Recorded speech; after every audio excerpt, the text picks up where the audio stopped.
stay behind the pulpit. And if you're a betting person, you can probably win some money this morning on betting how long I'll actually be able to stay behind the pulpit. But this morning, we're going to be in the book of Matthew, chapter 24. And if you've got your Bibles or your cell phones, your tablets, I want you to go there. And this morning, the title of my message is very simple. And I want you to keep this question in the back of your head during this entire sermon. The title of my sermon today is, Are You Ready for the Rapture? Are you ready for the rapture? Matthew 24, verse 42 through 44. I'm reading in New King James. This is Jesus speaking to his disciples. And he said, Watch, therefore. Everybody say, watch. For you do not know what hour your Lord is coming. But know this, that if the master of the house had known what hour the thief would come, he would have watched and not allowed his house to be broken into. Therefore, you also be ready, for the Son of Man is coming at an hour you do not expect. Father, we thank you for the reading of the Word. And God, we thank you for this promise that you are coming back. And Lord, I pray that as I begin to preach this sermon, Lord, although it's out of my comfort zone, and although I feel unqualified, I pray that you will pour out your Holy Spirit on me today and use me as a vessel in which you will speak. Father, I pray that conviction will lay upon those who are not ready today, and that, Lord, we will all prepare ourselves to be ready to meet the Lord. Father, today I pray that every person in this room will have ears to hear and hearts to receive what thus says the Lord, and that, God, this word will fall on good ground, that it will begin to yield and increase. In the name of Jesus we pray. And everybody said, Amen. Have you ever thought about the people who are prepared for you to die? There's a lot of people who are prepared for you to die at any moment. The first one is obviously the funeral home. We are prepared at any moment to get a call that anybody has gone on into eternity. They have breathed their last breath. You've got the church that's prepared as their congregation members. At any moment, they know that they can pass on, and they have to be prepared to host a family and have meals afterwards. And the pastor is ready. Whether you believe it or not, we try to stay on ready. Unfortunately, at any time, grief can strike. The number one moneymaker that's ready is the insurance salesman. They pressure you into that life insurance that tells you, well, you know it could happen at any time, and you don't want to leave your family without something. Anybody ever been there? There's a lot of people ready for you to die, but it always seems like we ourselves are the ones that are the most unprepared for us to die. I was, this week, as I was preparing this, I saw a story of an older lady that was in her 80s, and a local news station did a story on her because she had just married her fourth husband. And they thought it was really interesting at the age of 80 that she was marrying again, and especially that many times. And so they went and interviewed her, and they asked about her fourth marriage, asked what her husband did. She said, well, he's a funeral director.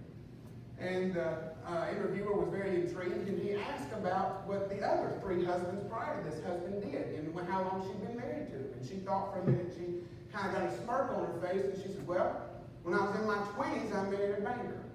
I was in my 40s, I married a circus ringmaster. I was in my 60s, I married a preacher. And now in my 80s, I married a funeral director. And the interviewer said, well, that's kind of odd that you've married four people that are in such diverse careers. Why would you do that? And she started laughing. She said, well, I married one for the money, two for the show, three to get ready, and four to go. She was obviously ready to go.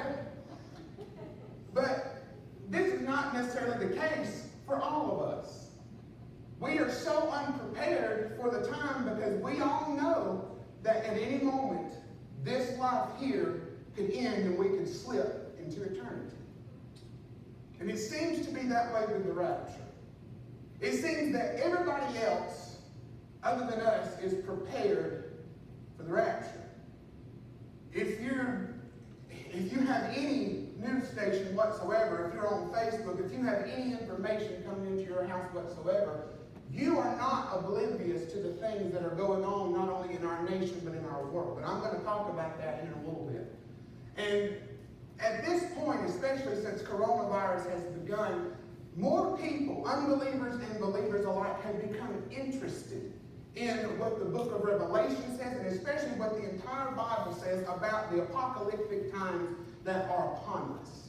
And if you start looking and then you can start researching this, there are people who have literally invested their entire life savings into bunkers. And they are hunkering down, and they have 7 years worth of food supply. So if at any moment anything were to happen, they could go into their bunkers.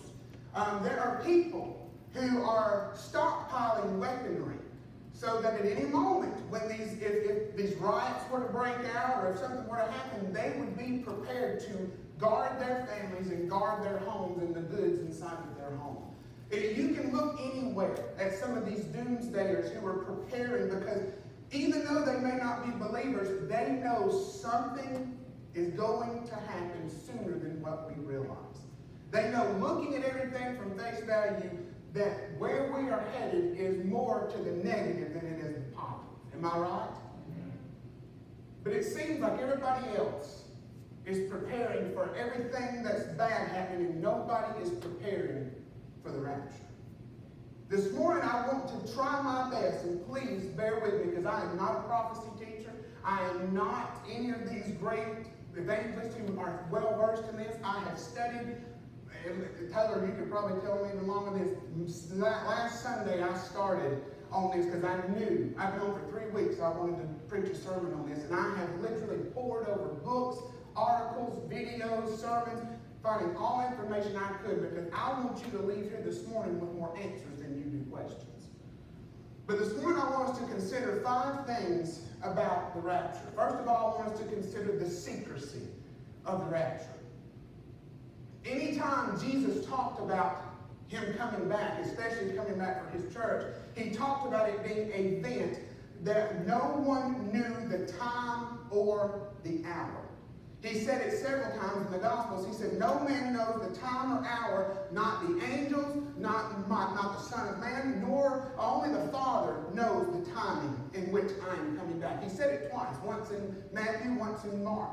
And he always, anytime he talked about his return, he talked about it being an event that was secretive, an event that was going to happen that nobody else knew when it was going to happen.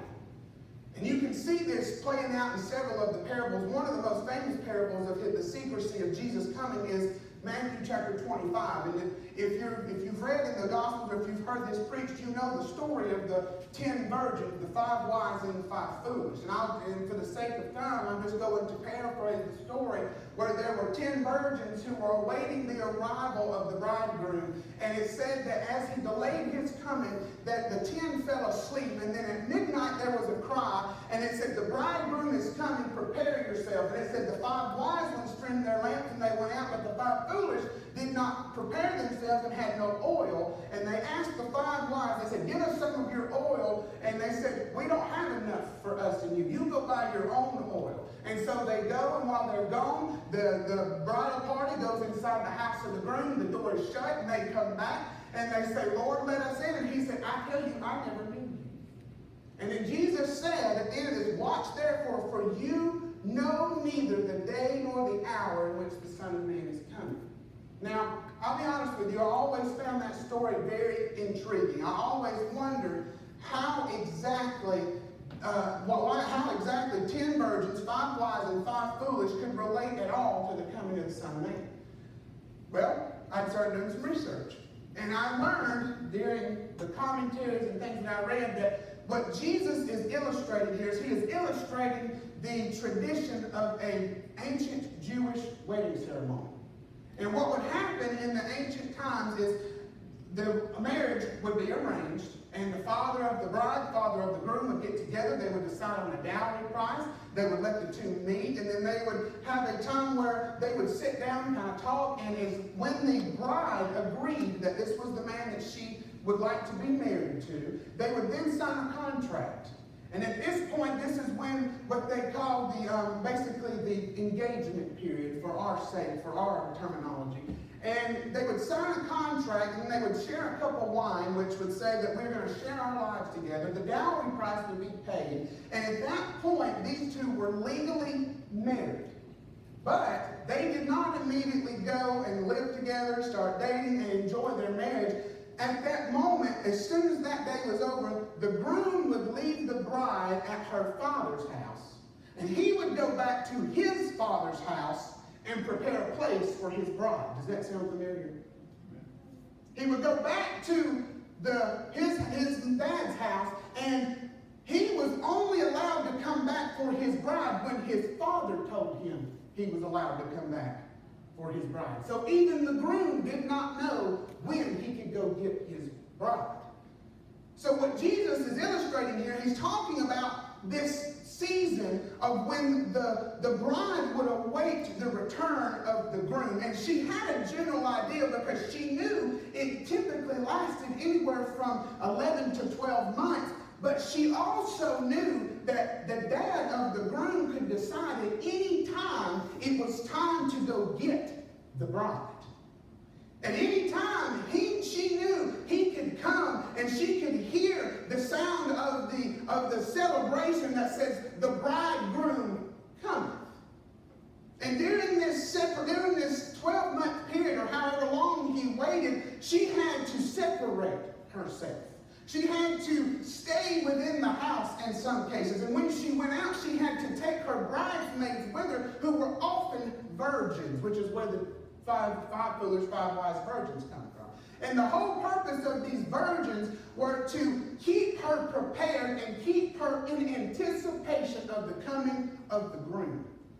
Because she had to wear a veil over her face to tell other men, I'm unavailable. She had to keep herself washed, keep herself perfumed, to keep herself ready, so when he comes, she could pick up and go at any time. And these 10 virgins were there to support her and remind her. They would say, Misty, or they'd say this, it's you. They would say, he could come at any time. They would say, he could come at any moment. Today could be the day. And they would continually keep her in anticipation of the coming of the bridegroom.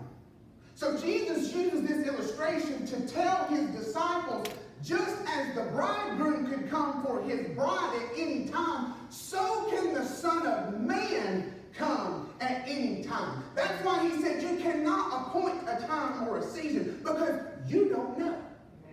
And he said, even I don't know. Only my Father in heaven. And so Jesus is illustrating not only the secrecy of the time of his coming for his bride, but he also gives us two things that the bride did that we need to learn to do, because we don't know when the rapture is going to happen.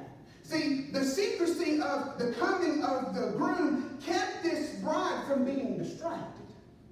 See, I believe, I don't know this for a fact, but I believe one of the reasons that they kept it secret from her is because if she knew the exact day he was coming back, if she had been a promiscuous woman, she could have gone out and lived young, wild, and free, and then knew, okay, I can get myself ready in a week. I believe the reason God keeps the rapture secret is because he don't want to come back for some people who've lived like the devil most of their lives and then got right just the day before he comes. So he kept her from being distracted. It kept her from making herself unclean. Can I tell you that the Bible says that he is coming back for a pure bride? Ephesians 5 tells us that he's coming back for a bride whose garment is not spotted. He's coming back for those who have washed their garments in the blood of the Lamb and who are prepared and ready to meet the groom.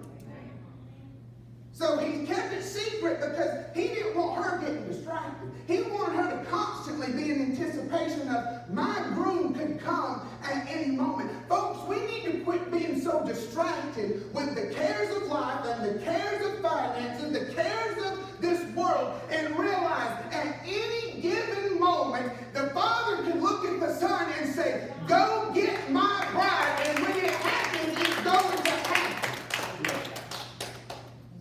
It kept her from getting distracted, number one, but it It kept her from getting distracted, but it challenged her and the guest to be prepared at any given moment. One thing I also learned, this is why that Jesus used the story of the 10 virgins, is because, again, the groom didn't even know when he was going to come back. And typically, the father would tell the groom to go at a time that was also, it would make people unaware, and it would typically be midnight. Notice it said in Matthew 25 that at midnight there came a cry. And when it was time to go, then the groom and his groomsmen would rush out, and the groomsmen would go before him, and they would blow a shofar, and they would dance, and they would holler, and they would say, the wedding party has started, the bridegroom is coming, and those who had been invited could join the procession only if they had a torch or a lamp. And if you did not have your torch or your lamp ready, you were not allowed in the procession, and you definitely were not allowed in the groom's house. The only those who were prepared were allowed into the wedding. Only those who have been faithful and have kept themselves prepared for the coming of the Lord are going to go when he comes back. He's not coming back for some lazy, lackadaisical Christians who have tried their bare minimum to stay and, well, I'm just going to go in the rapture. The rapture is a reward for faithfulness. If you look from Revelation 2 and Revelation 3, there are 7 rewards. 7 times he talks about the reward of an overcomer. The rapture is a reward for those who have overcome. It's a reward for those who even in this life they struggled. In this life they tried, they had temptation, they had trials, but they stayed faithful and they said, I am not going to give in. I'm not going to allow myself to be mixed in with the world, because I know that my Lord is coming back and I want to be ready when he comes. So it was a secret event. It was a secret event because it kept them in anticipation. It kept them prepared. It kept them ready so that at any time they knew the groom could come. We need to watch and pray. That's one of the stipulations that Jesus gave his disciples. He said in Matthew 25:13, watch therefore, for you know neither the day nor the hour in which the Son of Man is coming. Luke 21:36, watch therefore and pray always that you may be counted worthy to escape all these things that will come to pass. And watch means to stay spiritually awake. Part of the virgin's problem is they fell asleep when he delayed his coming. Folks, we need to stay spiritually awakened. We don't need to get in a rut. We don't need to allow ourselves to get lazy in our prayer life and lazy in our worship, because he's coming back for those who are awake and ready. Amen. We need to live in a constant state of preparedness. So are you ready for the rapture?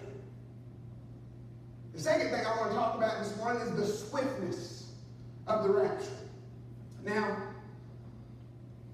if you were to go in your Bible and you were to try to find this word rapture, you would not find it. You wouldn't find it anywhere.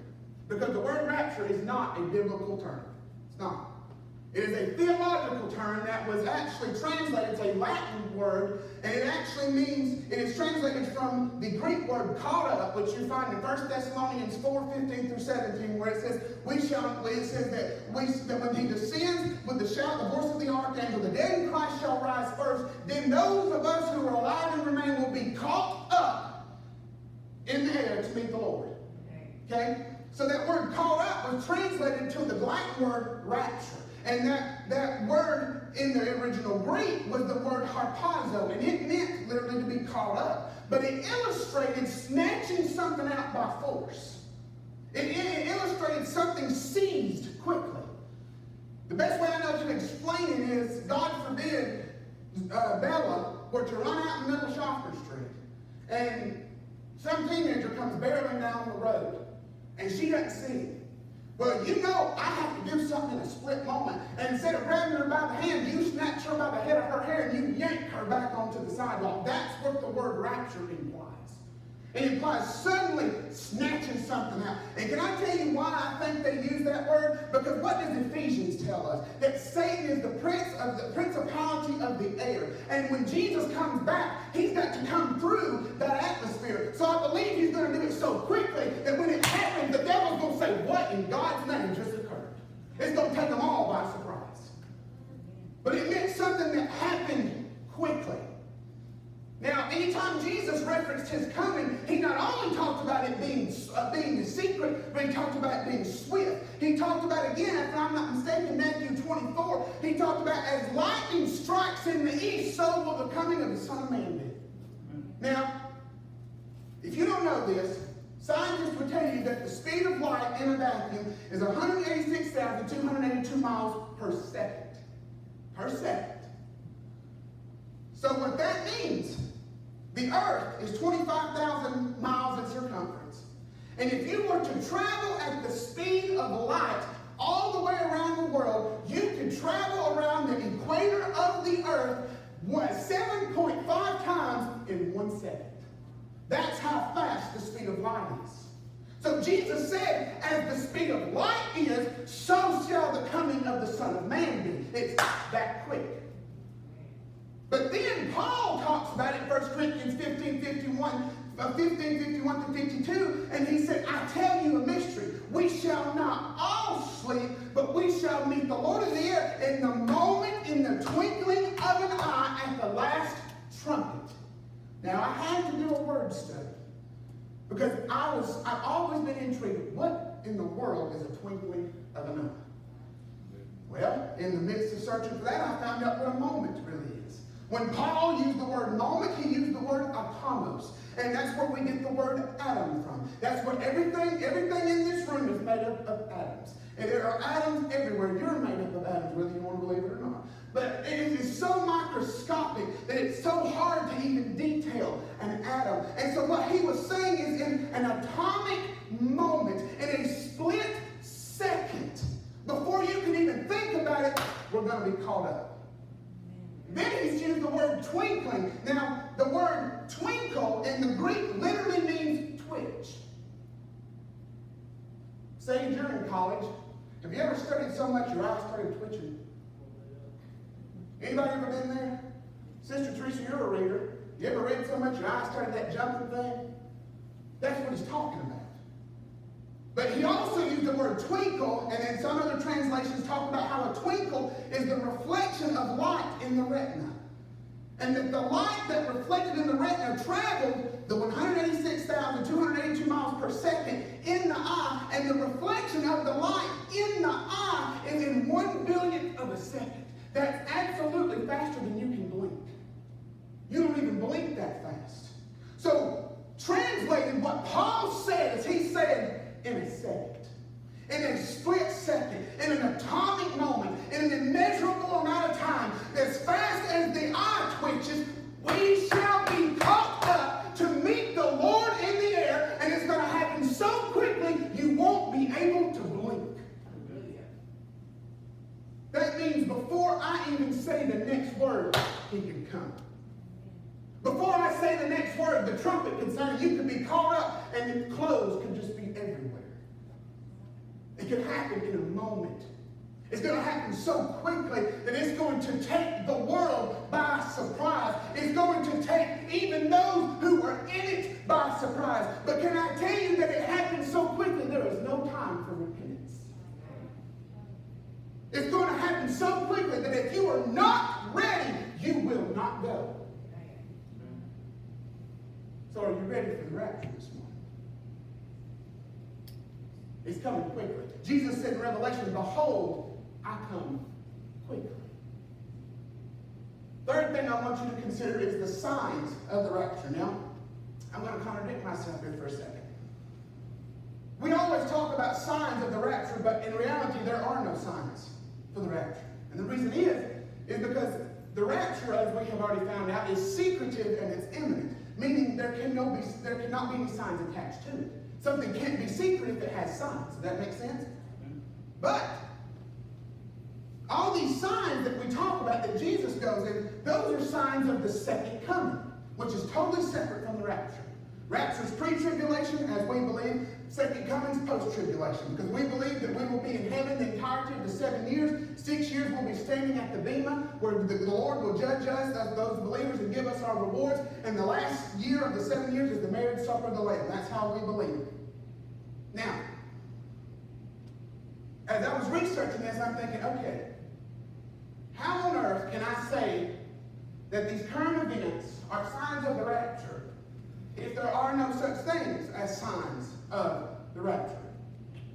And I come across an illustration that a prophecy teacher gave that I thought was, Kim, it's the most amazing thing I'd ever thought about, and it was so simple. This prophecy teacher said, although the rapture and the second coming are separate, future events cast shadows. Meaning, any sign you have for the second coming is a subtle sign for the event of the rapture. And he explained it like this. He said, when it comes holiday season, there are signs of Christmas everywhere. And we know, as soon as Halloween's over, they put out the Christmas stuff. Walmart's overrun with it.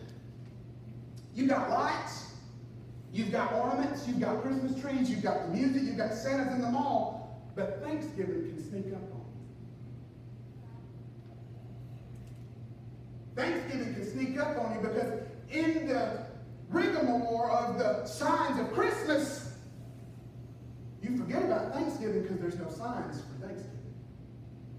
That makes sense? So he compared the second coming to Christmas and said the rapture's like Thanksgiving. You see all these Christmas decorations in October and November, and something inside of you tells you the Thanksgiving is just right around the corner. So these signs that Jesus has given us, he says, he disciplined the Pharisees because he told them you can discern the weather, but you can't discern the signs of the times.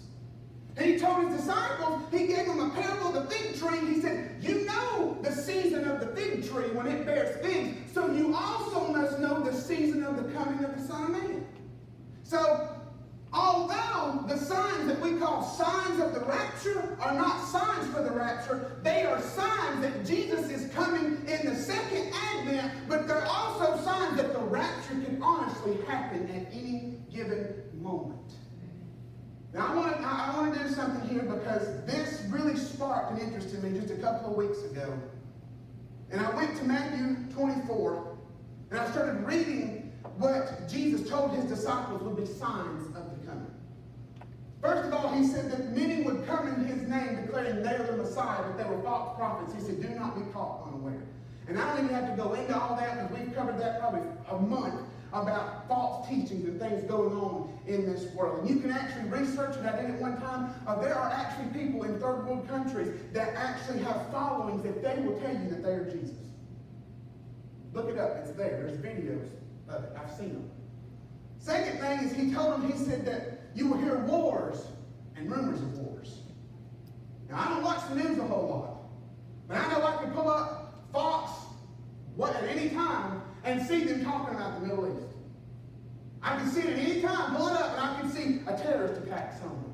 I can see somebody else killed. I can see this, I can see that. And I actually looked it up this week, and they have got a watch group of about, I think it's 50 occurrences that at any moment could result in a nuclear war.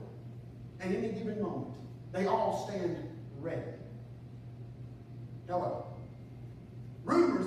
Wars and rumors of war. He said nation will rise against nation. And again, you study that word. Nation doesn't just mean an entire group of people. You can translate that word to mean race. Race will rise against race.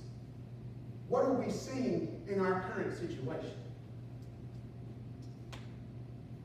We've got whites against blacks. Republicans against Democrats. There's a constant war going on between the races. Did you know, and I'm not going to name a group because God knows I don't want them showing up to my doorstep, but you won't hear this on the news, that there was a group of a certain activist group who went out and out of nowhere shot a 5-year-old boy in the back of the head while he was riding his bicycle. It happened. Look it up. You won't hear it on the news, but it happened. You've got activists, and I say that very, very lightly, who are exercising their freedom of speech, and they're going and burning down shops, shooting people, doing things all because they feel like their race has been mistreated. They feel like they don't have the same opportunities that everybody has in America right now. And I don't know how you feel about that. I don't talk politics in the pulpit because that's not the place for it. But let me tell you, if you've got to burn down a building and shoot people to prove that there's equality, then you are in the wrong country. Okay, that's just me. That's just me. Okay.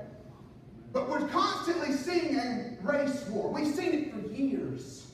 Nation rising against nation, race rising against race. Then he said there would be famines, there would be pestilences, and there would be earthquakes in various places.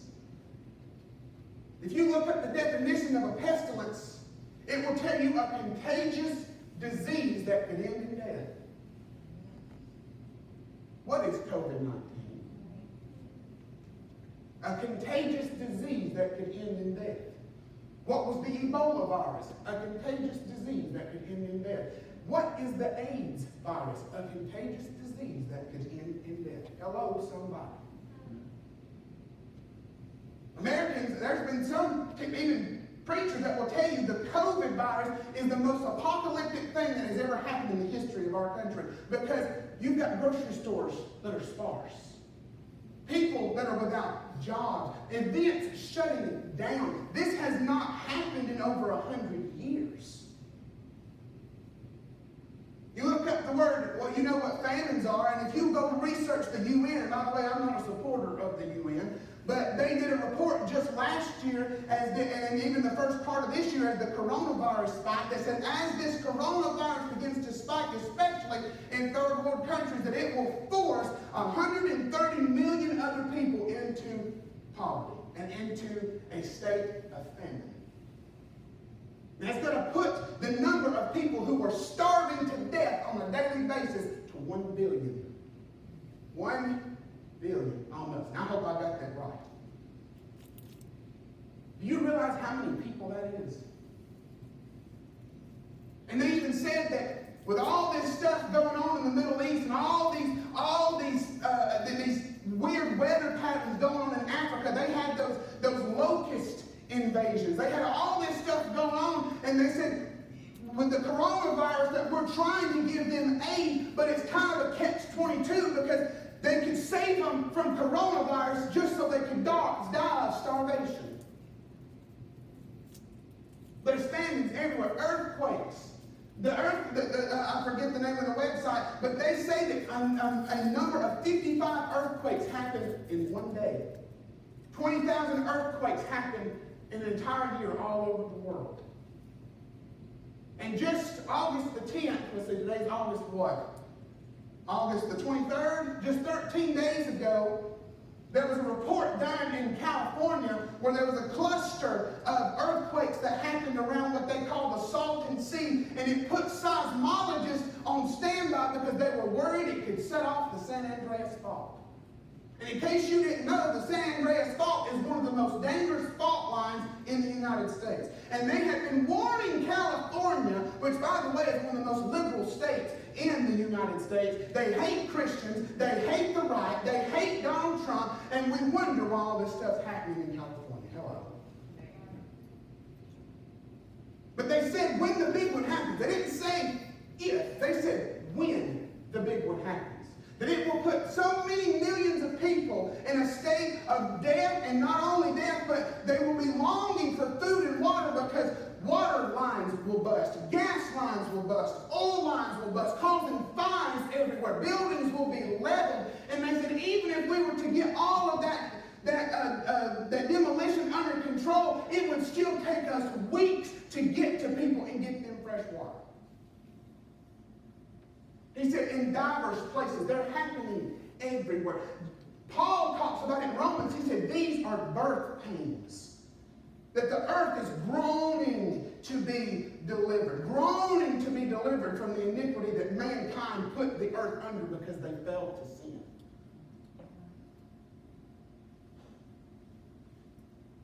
Jesus talked about all that, but I also want to point out some things that are going on in our society today. I don't know if you pay attention, and y'all would probably know, working at Walmart, you too, Sister Eunice, would know. You go to several places and they'll say, card only, no cash. Do you know why that is? Because they're pushing for a cashless society. Brian Moynihan, which is the CEO of Bank of America, just said about a week ago at the opening of a Forbes convention, and he said, we want a cashless society. Said it. You can look it up. It's there. They're telling us there's a coin shortage, which is a blatant lie. Because every year, the U.S. Mint will mint coins, and they will base it off the amount of coins used in the previous year. So you cannot tell me that they did not purposely not mint enough coins for the current year. Why? Because there's something going on that we don't see. They're pushing for a cashless society because if they get cashless, they can control what you buy. Hello.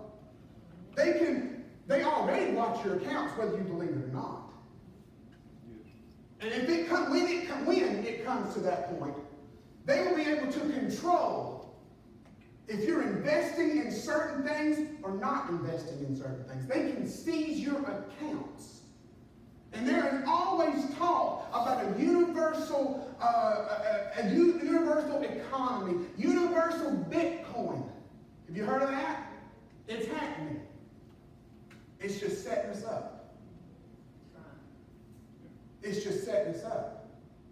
Another thing is, and this is what really got me interested. I've got the article here if you want to read it. And I think I told Misty and Kim and Taylor and some of them about it. You've heard of the COVID vaccine that Bill Gates is supposedly patenting? You heard about that? Well, what they're not telling you is this vaccine is going to be used in order to be able to tell if people have been vaccinated or not. And they're doing it by using an enzyme that lights up under certain radiation. And do you know what the name of the enzyme is? Luciferase. Luciferase. You hear the name of Lucifer? It means angel of light. It's going to light up. Their purpose is so when you get it, you could go to a store and they could have this scanner and they would be able to tell by what's in your bloodstream if you've had a vaccine or not. And do you know what the patent number is for this vaccine? 060606. Now, I'm not telling you that this is the mark of the beast, because the mark of the beast will be in the hand or in the forehead. And a lot of people believe it's going to be microchips. We don't know. There's so many different opinions. But if they can get this accepted, then it'll be easier for them to push something else. Are you still with me? Are you learning something this morning? Yes. So you've got that going on in the United States. Now, Westerners like us, we always tend to look on what's going on in our world, and we forget the end times have nothing to do with America, because by the way, we're not mentioned in Bible prophecy. We don't know if we're going to be conquered or if we're going to be whatever. We don't have a clue. End times has everything to do with Israel. Do you know that in Israel there's already a group of people who have set it up that at any given moment they can start construction on the third temple? Just, 22nd, 23rd. Just last weekend, there was a rabbi in Israel who went to an undisclosed location to examine a purebred red heifer. Now what that means is the Jews have to have a purebred red heifer to kill and use the ashes to purify the instruments of the temple. So if they've got a purebred red heifer, they've already got the incense altar, the lavers, the menorah. They've already got everything else. They're just waiting for a red heifer, and they're waiting for the gut. And the third temple will be erected. And in case you didn't know this, never in history has this happened, but you know that the Muslims have control of the Temple Mount. That's where the Dome of the Rock sits. Do you know that in the past week that there has been meetings between sharing control of the Temple Mount between the Muslims and the Jews? You won't hear it in the news, but it's happening. There's stuff happening in Israel. When President Trump moved the embassy to Jerusalem, it recognized Jerusalem as the capital city of Israel. By doing that, it was yet another forecast of the prophecy, because when the new heaven and new earth come down, we are going to live in Jerusalem, and that's where the Lamb will reign and rule forever and ever, and he will be the light. I don't know if this is getting you excited or not, but I'm about ready to run. And not only this is what really sparked my interest. You've heard of the new agreement between Israel and the AEU, the Arab, whatever. You've heard about that, called the Abraham Agreement. That may not seem significant to you, but do you now realize that 3 of the 22 aggressive Arab nations recognize Israel as a state? Now, I'm not telling you that President Donald Trump is the Antichrist at all. He's not. I can tell you. I can give you my theory on what the Antichrist will be. I'm not going to get into that. But what I am telling you is, this is one of the most prophetic events that has ever happened. Because it is setting the stage, because the Antichrist will come. And he will sign a 7-year peace agreement with Israel. And Israel and all the surrounding nations of Israel will disarm their nuclear weapons, and for 3.5 years there will be peace. But then 3.5 years into it, he's going to go into the temple, which will be built during that time. We will never see it because we'll be gone. 3.5 years into it, him and the false prophet will go in there, and they will make a sacrifice unto himself, which Jesus and Daniel called the abomination of desolation. And then the last half of the tribulation will happen, which will be the worst part of it. Now, I said all that to tell you this. Though there are no signs for the rapture, though we cannot say that this is a sign the rapture is coming, we can say this is just a sign that it's quicker than what we even realized. Because the more they set it up for the New World Order, the more they set it up for one world government, the more they set it up for all this stuff going on in Israel, the quicker the Antichrist is going to rise to power. But can I give you a little encouragement today? The quicker he starts rising, the quicker Jesus is coming back, and he's going to take us out of here, because he has not appointed his children for wrath. So you've got all this stuff going on behind the scenes that some people don't even realize. And there's so much more that I wish I understood that I could give you, but it would take days to go through all the stuff that's occurring. But folks, I'm here to tell you, all this stuff is leading up to it. You are seeing foreshadows of things that have been prophesied for thousands of years happening in your midst. Now, we know the rapture's secret. We know it's going to be swift. We know there are foreshadows, signs to the rapture. But let me tell you this. Regardless of any of this really can persuade you or convinces you this is going to happen, I can tell you the rapture is a sure thing. And how do I know it's a sure thing? Because Jesus said it. John 14, 1 through 3. Let not your heart be troubled. You believe in God, believe also in me. In my Father's house are many mansions. If it were not so, I would have told you. I go to prepare a place for you, and if I go to prepare a place, I will come back again, so that where I am, there you may be also. Amen. Church, he's coming. He's going to take us out of this world. Again, you see an illustration of the Jewish wedding where she knew the bridegroom was coming because he promised her he was coming. He signed it. Jesus signed the promissory note in his blood at Calvary. He signed it in Acts 1:11 when the angel said, "Why do you look up at this man who's going? This same Jesus who has yet ascended shall descend and come back for those who are waiting his coming." It's been signed. It's been written. He has spoken it. Whether or not it happens when we think it's going to happen, whether or not these signs convince you, Jesus said, "Behold, I come quickly." And if he made a promise, he shall fulfill it, because he is not a man that he should lie, and he is not the son of man that he should repent.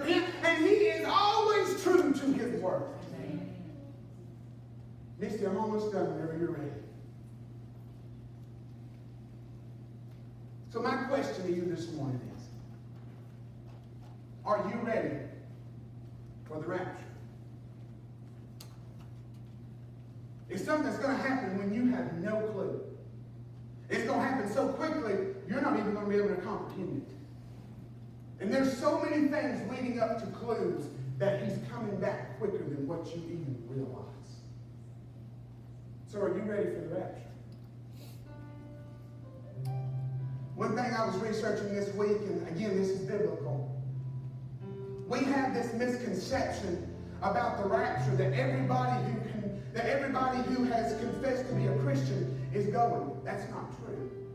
Because there's people who walked down an aisle 20 years ago and got saved, and yet they walked out of a building and lived like the devil, and they'll tell you they're going in the rapture. No, they're not. They're not. Because Jesus said, I'm coming back for those who were prepared. I'm coming back for those who have been faithful. I'm coming back from those who have kept their garments unspotted by the ways of this world. I'm coming back for those who are anticipating my coming.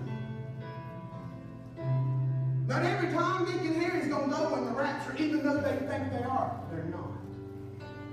And it's going to be a sad day when some stand before him and do as Jesus said. They're going to say, Lord, Lord, did we not cast out demons in your name? Did we not prophesy in your name? Did we not do all these things? And he'll say, depart from me, you workers of iniquity. I never knew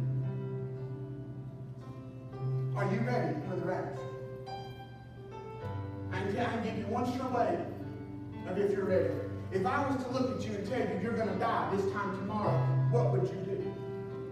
Would your first response be, let's go on down to Jalisco and we're going to get us some margaritas and we just going to party it up because I've got one more night left to live? Or do you immediately start thinking, I need to make sure things are right between me and God? Let me ask you, if you knew you were going to die tomorrow, would you still be doing the same things you're doing today? Would you still be comfortable having the same habits, having the same routine, having the same mindset, talking the same way, acting the same way as if you were going to die tomorrow? If you can look in yourself and say, no, there's something I would definitely try to do away with, and let me tell you, that's your weight, that's your sin. That's going to be the thing that's going to weigh you down, and that's going to prevent you from walking in holiness and righteousness before God. Because he said, be holy, for I, the Lord, am holy. He's not asking for perfection. He's asking for those who have kept a repentant spirit. Who have, as Paul said he judged himself daily. He said in 2 Corinthians 7, verse 1, I believe it is, washing ourselves from all filthiness of the flesh and spirit. There's certain things that Jesus takes away from you, but there's other things you need to cleanse yourself of. Hello? So I need to ask you this morning, and I want you to bow your head at this moment. Are you ready for the rapture? Are you ready for that trumpet to sound? Are you ready to hear the voice of the archangel say, the bridegroom cometh? Are you ready to meet the Lord in the air? Jesus is coming back for those who are prepared. And let me tell you, today is the time to get prepared. Don't delay it, because he can come back in 30 seconds or less. And if you're not ready, now's the time. If you have yet to receive the Lord as your Savior and wash your garment in the blood of the Lamb, now's the time. My first altar call is for those who have yet to accept the Lord as their Savior.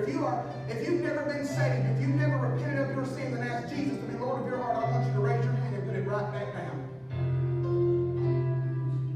My second altar call is if you're in this room and you feel the conviction of the Holy Spirit, and you know that you know that you know, if he were to come back tomorrow, if you were to draw your last breath tomorrow, there's something you want to get under control. There's something you want to surrender to God. I want you to raise your hand right now and put it right back down. Yes, yes.